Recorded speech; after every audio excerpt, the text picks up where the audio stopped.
اخواتي، دي هدية عيد الحب جايبها النهارده لمراتي، وحبيتكم يعني تشاركوني الفرحة دي واللحظة دي وفرحتها. افتحي وشوفي ايه اللي جوه الهدية، يا رب تعجبك. متفاجئة بصراحة، يعني والله العظيم متفاجئة هتعجبك ومتحمسة جدا. جدا، ومنظر البوكس أصلا يجنن. بقول لك جديد. دافع يعني دم قلبي بجد. يلا يا بنتي افتحي خلصي. ماشي، ما هي مش راضية تفتح. شوفي بقى اللي جوه. انا دافع دم قلبي. ايه ده؟ استنى عشان انا ما كنتش شايفة كويس.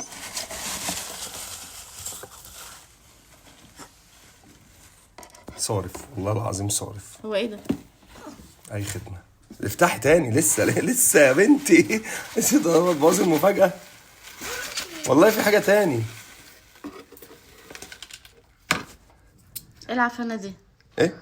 ايه العفانة دي؟ ده رد فعلك بعد كل اللي انا عامله ده في الصرف والتكلفة دي كلها. انت شايفة البوكس عامل ازاي؟ بص البوكس. ايوه، انت جايب لي مشت ليه؟ ايوه، جايب مشت ليه دلوقتي وانا مش عارفة اسرح شعري؟ ولا ده المشت ده لمين؟ ليك انت ولا ايه؟ ده ليه؟ لدقنك. ايه؟ ده لدقنك يقرع. يا ايه؟ يقرع ده لدقنك يقرع. يعني انا مش بعمل ليا. حاجة بص البوكس انا بفرحك. بصوا يا جماعة عشان تعرفوا ان الست ما بيملاش عينهم من التراب، والله الا التراب. بصوا نكرة